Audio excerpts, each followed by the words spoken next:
وہ اپنے کردار سے علیحدہ نظر آتا ہے، وہ اپنے گفتار سے علیحدہ نظر آتا ہے.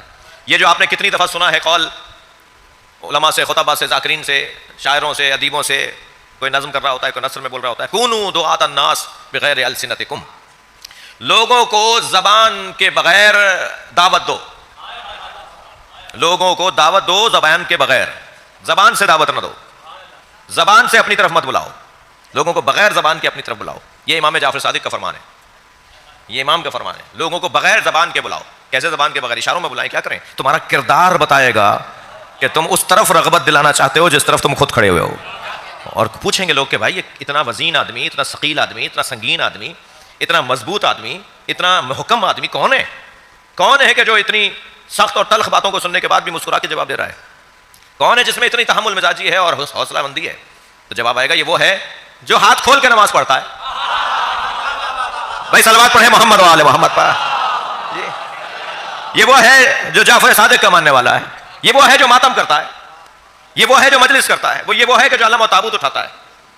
پھر کیا ہوگا؟ پورے معاشرے کے اندر اہل بیت کا چاہنے والا علیحدہ سے محسوس ہوگا. فرماتے ہیں کہ اگر معاشرے کے اندر لوگ کہیں کہ فلاں سے جا کے سودا خریدو کیونکہ وہ اہل بیت کا چاہنے والا ہے، وہ جعلی مال نہیں بیچتا، وہ کم تول کر نہیں بیچتا، تو ہمارے لیے تم زینت بنو گے. یہ فرمان میرے مولا کا ہے نا جی، کہ ہمارے لیے زینت بنو. کونوا لنا دینا، تھک تو نہیں تھے میری باتوں سے؟ کونوا لنا دینا، ہمارے لیے زینت بنو. ولا تکونوا علینا شینا، ایسا مت بنو کہ جب ہمارے سامنے تمہاری بات کی جائے تو ہمیں سامنے والا ہمیں بتا کر کہ آپ کا چاہنے والا ایسا ہے. ہمارے لیے زینت بنو، ہمارے لیے شرمندگی کا، اور ہم خاموش نہ ہو جائیں یہ سن کے کہ ہمارا چاہنے والا ہے. جی ایک چور نے جب چوری کی، اور چوری جس نے کی تھی اسے جب ثابت ہو گئی اور مولا نے حد جاری کی، تو جب اس کو حد جاری ہو گئی تو وہ جاتے ہوئے کہنے لگا میں آپ کا شیعہ ہوں. حضرت پیغمبر سے فرمایا اسے روک لو، اسے 80 کوڑے اور مارو. وہ مولا میں نے تو سزا بھگت لی، میں نے سزا دیکھ لی، میں نے سزا اٹھا لی، جو آپ نے جو حد تھی میری. کہا نہیں، وہ حد تھی شرعی، یہ میری ولایت ہے، یہ میں اپنی ولایت کے مطابق تمہیں کوڑے مار رہا ہوں، تم میرے ہو کر ایسا کرتے ہو. صلوات پڑھیں ذرا محمد و آل محمد. تو اگر میرے بچوں جوانوں 1400 سال پہلے ایسے ایک منظر بھی بنا ہے، ایک دفعہ بھی ایسا ہوا ہے، اور آج اگر ہمارے درمیان میں سے کوئی اس طرح کی کیفیت سے گزرتا ہے تو مولا کی تنبیہ اس کے لیے تیار رہے گی، موجود رہے گی. اللہ ایسے وقت سے ہمیں بچائے.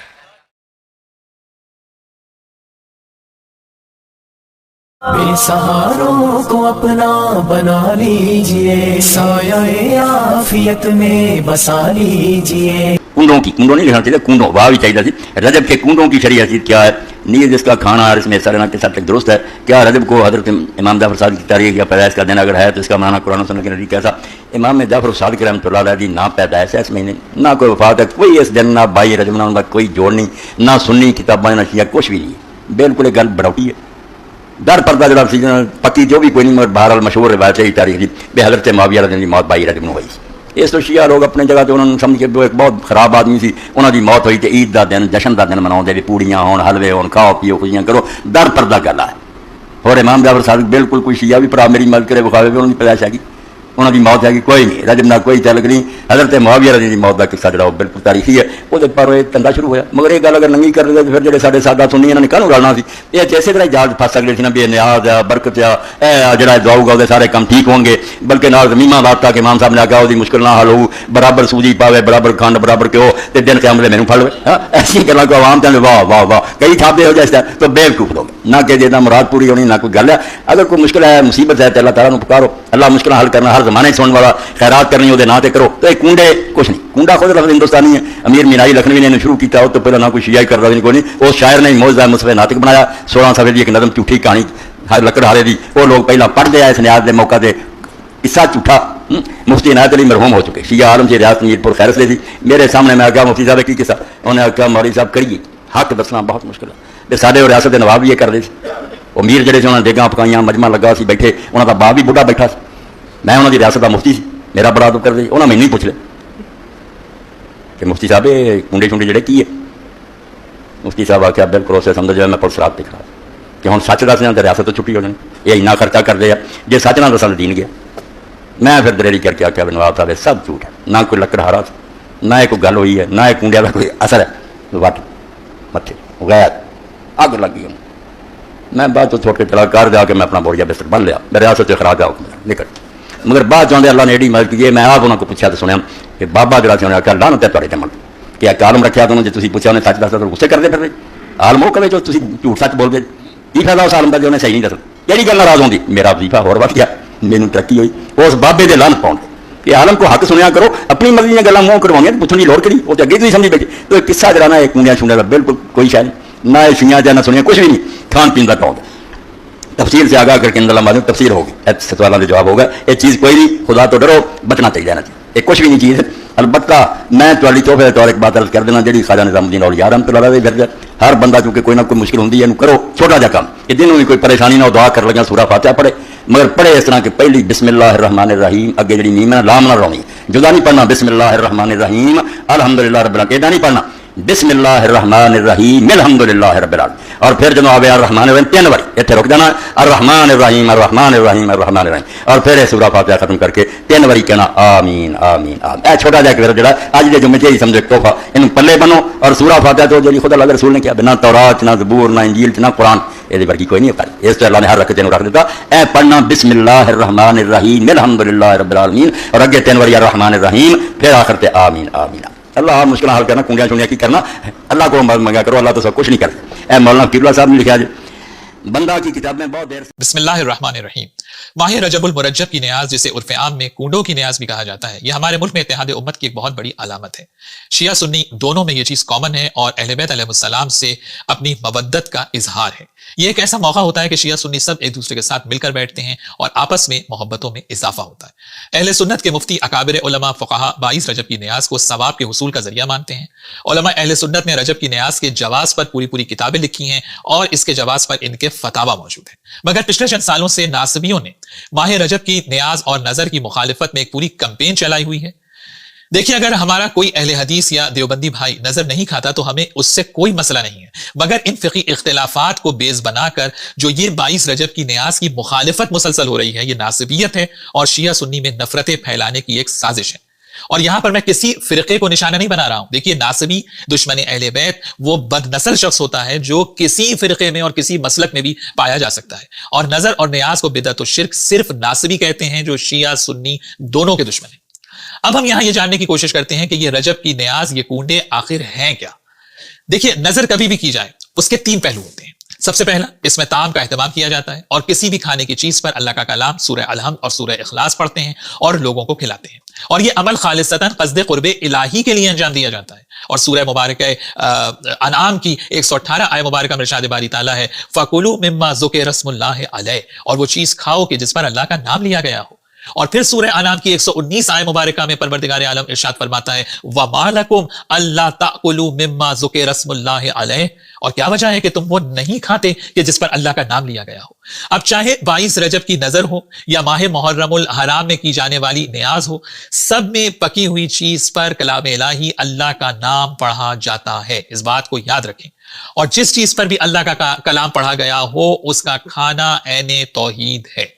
اور نیاز پکانے کے لیے جو جانور ذبح کیے جاتے ہیں وہ بھی اللہ کا نام لے کر ذبح کیے جاتے ہیں. کیا غیر اللہ کا نام لے کے بھی جانور ذبح کیا کرنے کا کوئی تصور موجود ہوگا آج؟ دیکھیے دوسرا پہلو نیاز کا کیا ہے. نظر اور نیاز یہ مصادیق ہیں اللہ کی بارگاہ میں توسل اور وسیلے اور یہ پہلو صریحاً قرآن حکیم سے ثابت ہے. سورہ مبارکہ مائدہ کی مشہور و معروف آیہ مبارکہ میں پروردگار عالم ارشاد فرما رہا ہے وَابْتَغُوا إِلَيْهِ الْوَسِيلَةَ اور مجھ تک پہنچنے کے لیے وسیلہ تلاش کرو. اور نظر میں اللہ کا کلام دیکھیے ایک تو پڑھا جا رہا ہے اور اللہ کی رضا اور خوشنودی حاصل کرنے کے لیے محمد و آل محمد علیہ السلام کو وسیلہ قرار دیا جاتا ہے قرب الہی اور اللہ کی رضا اور خوشنودی حاصل کرنے کے لیے. اب ان دونوں باتوں کا جواز قرآن حکیم میں موجود ہے. دیکھیے کسی بھی عمل کی اصل مشروعیت ثابت کی جاتی ہے پھر اس عمل کی جتنی بھی شکلیں پائی جائیں وہ پھر بدعت نہیں کہلائیں گی. تیسرا پہلو نظر میں یہ ہے کہ ہم اپنے عمل کو اہل بیت علیہ السلام کی بارگاہ میں ہدیہ کر دیتے ہیں چاہے وہ قرآن حکیم کی تلاوت ہو چاہے مستحب 2 رکعت نماز ہو کیونکہ جب وہ عمل محمد و آل محمد علیہ السلام کے وسیلے سے اللہ کی بارگاہ میں جاتا ہے تو ہمیں یقین ہوتا ہے کہ ہمارا وہ عمل جو ہے وہ قبول ہوگا. اور جو بھی عمل ہم اہل بیت علیہ السلام کو، محمد و آل محمد علیہ السلام کو ایصال کرتے ہیں، ہدیہ کرتے ہیں، یقین رکھیے کہ وہ ہمارے پاس بہترین اجر و ثواب کے ساتھ لوٹتا ہے، زندگی کی برکتوں کے اندر اضافہ کرتا ہے. اور یہ تمام عمل قرب الہی کے لیے قربتاً اللہ انجام دیا جاتا ہے، اور جو عمل قربتاً اللہ انجام دیا جائے اس میں کوئی بدعت اور شرک کا کوئی شائبہ نہیں پایا جاتا. اور یہ بھی میں بتا دوں کہ جہاں تک 22 رجب کی بات ہے تو شیعان حیدر کرار کی ہر خوشی اور ہر غم کا تعلق صرف اور صرف محمد و آل محمد علیہ السلام سے ہے. ہم محمد و آل محمد علیہ السلام کے علاوہ اور کسی نسبت کو کوئی اہمیت نہیں دیتے. اس بات کو اپنے ذہن میں یاد رکھے ہر کوئی. اور جہاں تک وفات امیر شام کا تعلق ہے تو اس میں تو خود تاریخ کے اندر ہمارے برادران اہل سنت میں اختلاف پایا جاتا ہے. تو جناب رجب کی نیاز کے فائدے آپ دیکھیں کتنے ہیں. دیکھیے سب سے پہلے تو انسان کو اطعام مومنین کا ثواب ملتا ہے، پاکیزگی سے کھانا تیار کرنے کا ہم درس ملتا ہے، اہل بیت علیہ السلام سے مودت اور محبت انسان کی بڑھتی ہے جو کہ اجر رسالت ہے. جب نظر اور نیاز کا اہتمام کیا جاتا ہے تو رشتہ دار آپس میں ایک دوسرے سے ملتے ہیں تو دیکھیے صلہ رحمی کا واجب ادا ہو جاتا ہے. اور اگر کسی میں استطاعت ہے اور وہ رجب کی نظر کی دعوت عام لوگوں کو دے رہا ہے تو آپ دیکھیے کہ اس میں بہت سے مساکین اور بہت سے ایسے لوگ بھی شامل ہو جائیں گے، تو پھر فاستبقوا الخیرات کا بھی عنوان اس میں آ جائے گا. تو کتنا اجر و ثواب انسان کا بڑھ جاتا ہے. تو اہل بیت علیہ السلام سے منسوب یہ ایک ایسا نیک عمل ہے جس میں کسی قسم کے کوئی خرافات کا دخل نہیں ہے، اور ایسا نیک عمل کہ جو صرف اور صرف قرب الہی کے لیے قربتاً اللہ انجام دیا جا رہا ہے اور نیکی کا عمل ہے، اس کی بلا وجہ اتنی مخالفت کرنا سوائے ناسبیت اور عداوت اہل بیت کے علاوہ اور کچھ نہیں. السلام علیکم انڈیا والے. میرا نام محمد آفاق ہے. محمد آفاق صاحب کیا حکم ہے؟ سر میں وہی ہوں جو اس دن کلمہ پڑھا تھا، آپ کو یاد نہیں ہوگا شاید.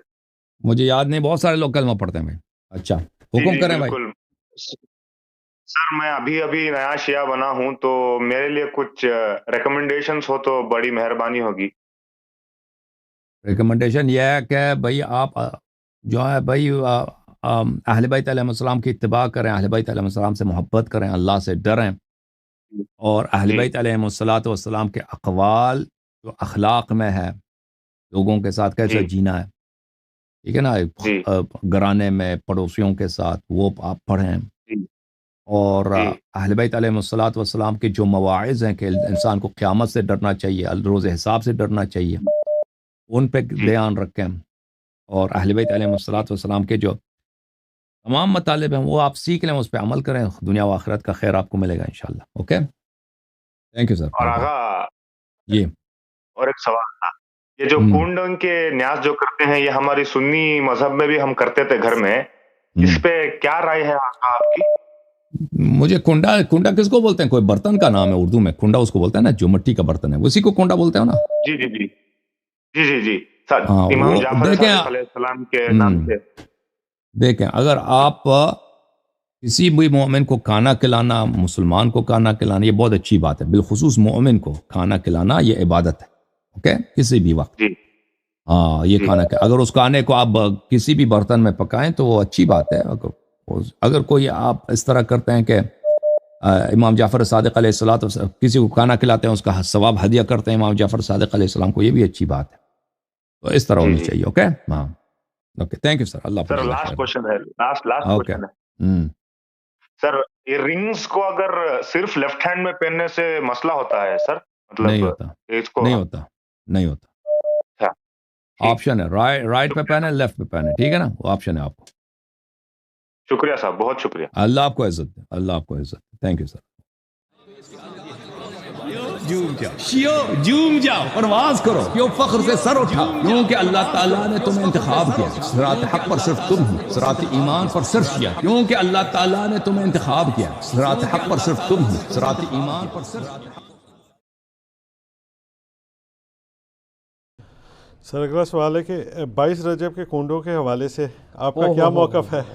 کیونکہ رجب 1440 کا دوسرا اشرہ چل رہا ہے اور آخری اشرے میں سنی اور شیعہ دونوں کے ہاں کنڈے چلتے ہیں. شریعت محمدیہ صلی اللہ علیہ وسلم میں اس کی کیا اہمیت ہے سر؟ کوئی اہمیت نہیں ہے جی. شریعت محمدیہ کے اندر یہ ایک بدعت داخل کی گئی ہے صلی اللہ علیہ وآلہ وسلم. یہ جس طریقے سے کئی کہانیاں چل رہی ہیں نا، یہ کنڈے بھی ایک کہانی ہے. اور ظاہر ہے جب بھی کوئی کہانی لانچ کرنی ہوتی ہے امت کے اندر کسی بڑی پرسنالٹی کے ساتھ اسے منسوب کیا جاتا ہے. تو یہ کنڈے منسوب کیے ہیں انہوں نے سیدنا امام جعفر بن محمد باقر بن علی بن حسین بن علی علیہم السلام اجمعین المتوفہ 148 ہجری. وہ کہتے ہیں امام جعفر کسی کو خواب میں آئے تھے, انہوں نے بشارت دی تھی کہ جو رجب کے کنڈے کرے گا تو اس کے لیے یہ بشارتیں ہوں گی. یہ تو سٹارٹ ہی خواب سے ہو رہا ہے, اس کا دین کے ساتھ کوئی لینا دینا نہیں, نہ امام جعفر کے ساتھ کوئی لینا دینا ہے. یہ وہ ایک پراپوگنڈا جو شیعہ کے ہاں چلا اور وہ کنڈے چل رہے ہیں. اور سنیوں کے ہاں بھی چونکہ امام جعفر ایک ڈومیننٹ پرسنالٹی ہے, ان کو رسپیکٹ دی جاتی ہے, ہم خود دیتے ہیں. تو چونکہ اب ان کا نام بولا گیا ہے, جس طرح کہ 11ویں کے اوپر شیخ عبد القادر جیلانی کا نام بول دیا جاتا ہے تو وہ 11ویں چلنا شروع ہو گئی ہے. اس طرح سنیوں کے ہاں بھی چلنا شروع ہو گئی. باقی دوسری طرف اہل سنت میں جو اینٹی شیعہ ایلیمنٹس تھے انہوں نے کوشش کی کہ جی اس سرمنی کو ڈائلیوٹ کرنے کے لیے انہوں نے ایک نئی کہانی ڈیوائز کی. انہوں نے کہا کہ اصل میں 22 رجب کو حضرت معاویہ ابن ابی سفیان رضی اللہ تعالیٰ عنہ کی وفات ہوئی تھی, اس وفات کی خوشی میں شیعہ جو ہے نا وہ کنڈے بناتے ہیں. یہ ایک نئی کہانی انہوں نے دریافت کی. تو یہ کہانی جب آپ نے دریافت کی ہے تو یہ کہانی دریافت جن لوگوں کے بارے میں کی ہے سر ان کی بھی رائے لے لیں کہ ان کا موقف یہ ہے بھی ہے کہ نہیں. تو وہ آپ کو کہیں گے کہ ہمارے لیے حضرت معاویہ کی موت یا زندگی اتنی اہمیت کی حامل نہیں ہے کہ ہم اس کو سیلیبریٹ کریں.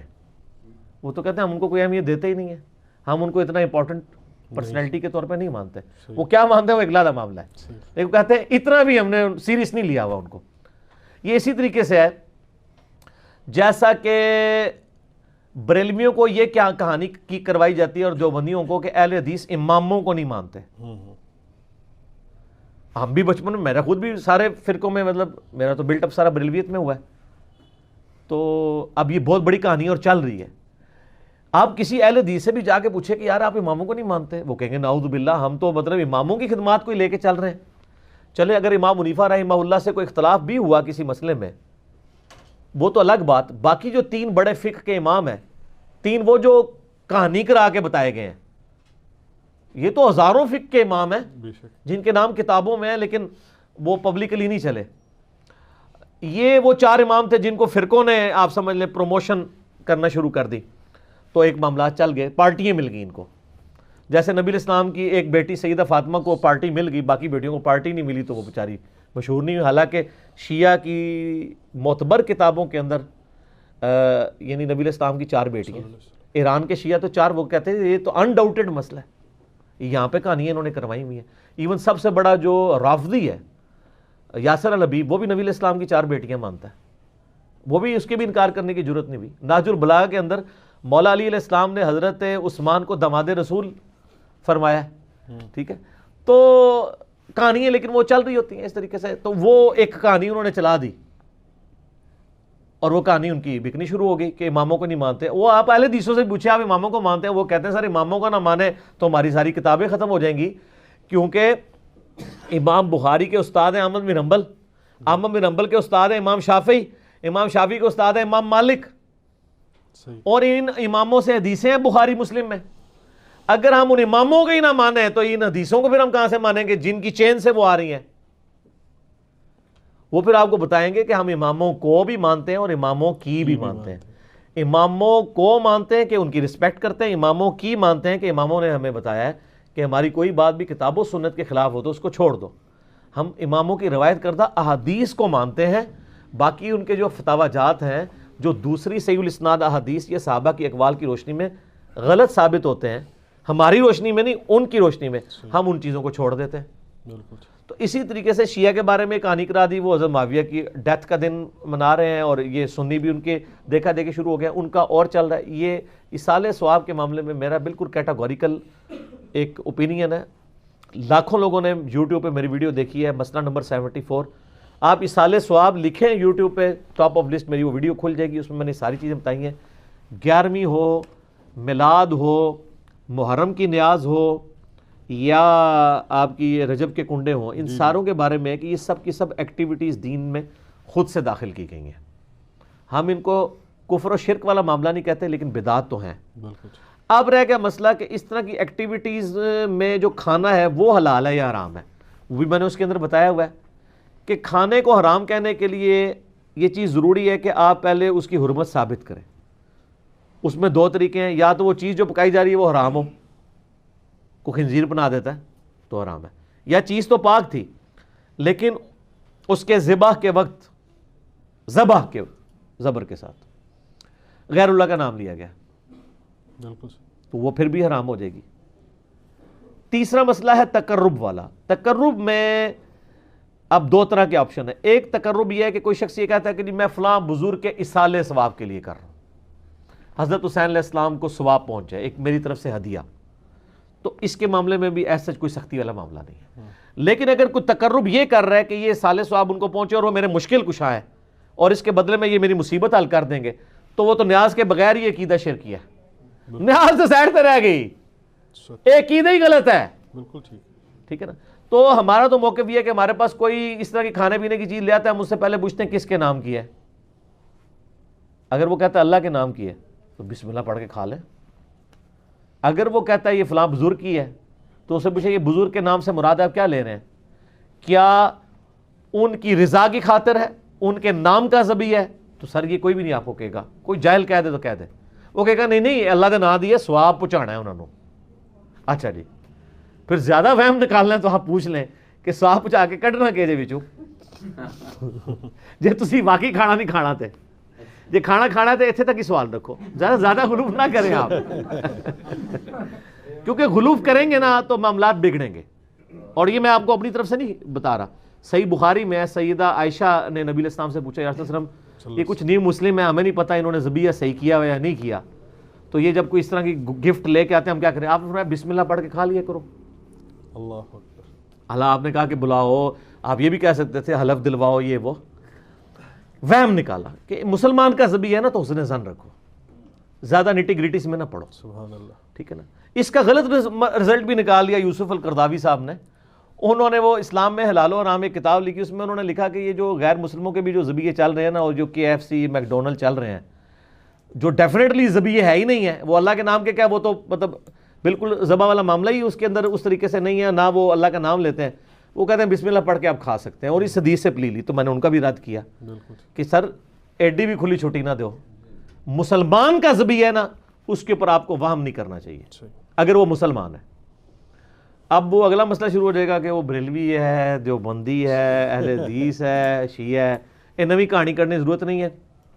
اہل کتاب کا ذبیحہ بھی حلال ہے، تو اگر آپ ایک دوسرے کو مسلمان ماننے کے لیے تیار نہیں، چلو اہل کتاب ہی مان لو۔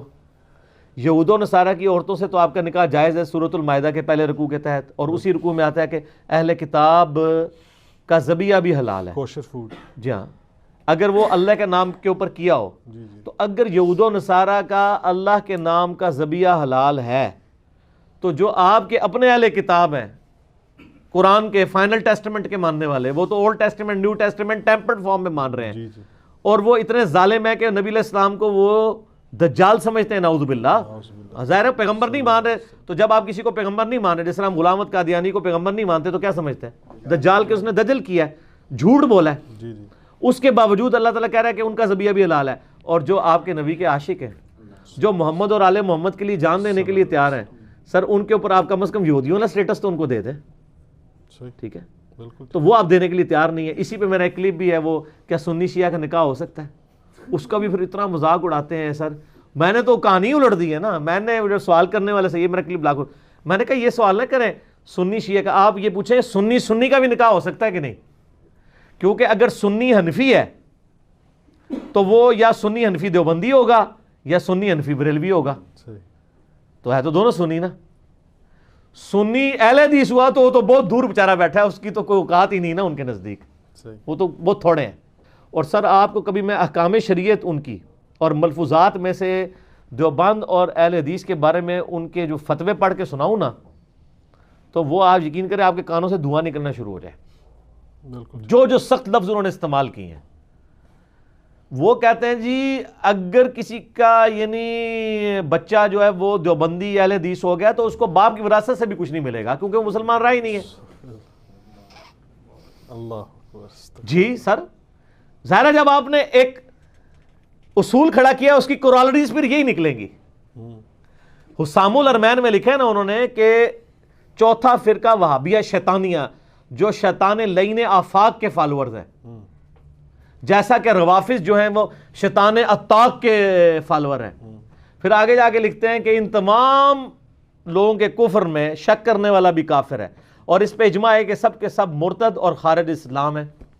جب مرتد بھی ہوگے، خارج اسلام بھی ہوگے، آپ نکاح کی سوچ رہے ہیں، وہ تو آپ کو یہ کہہ رہے ہیں کہ آپ نعرے تکبیر پڑھ کے ان پہ چڑھ دوڑیں. یہ اور یہی حال ادھر بھی. آپ المہند المفند میں لکھا ہے کہ جو بریلوی ہیں وہ ایک شیطانی لشکر ہے جو ہم پہ حملہ آور ہو گیا، جس طرح کے شیاطین انبیاء پر حملہ آور ہوتے تھے.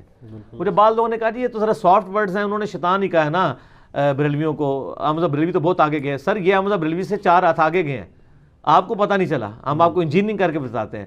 انہوں نے لکھا ہے کہ یہ شیاطین اس طریقے سے حملہ آور ہوئے ہیں ہمارے علماء دیوبند پہ، اور ساتھ رضی اللہ عنہم بھی لکھا ہوا ہے علماء دیوبند کو.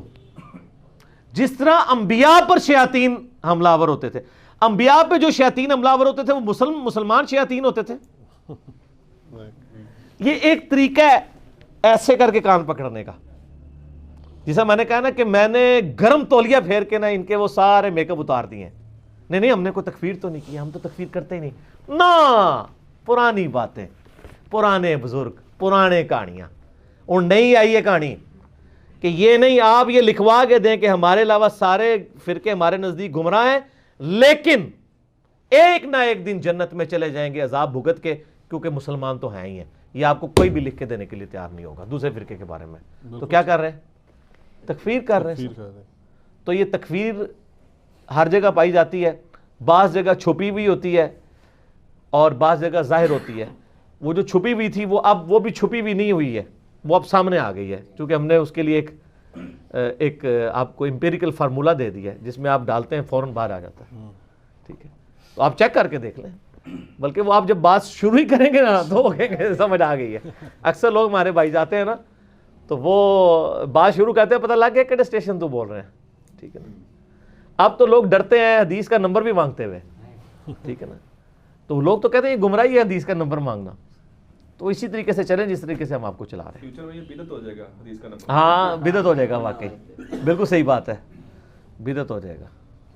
ٹھیک ہوگا. وَقُلْ جَاءَ الْحَقُ، اور اے نبی فرماؤ کہ حق آ گیا، وَزَهَقَ الْبَاطِلُ، اور باطل مٹ گیا. ان الباطل کان زہوقا، اور بے شک باطل تو ہے ہی اس لیے کہ اس کو مٹا دیا جائے، وہ مٹ ہی جانا ہے.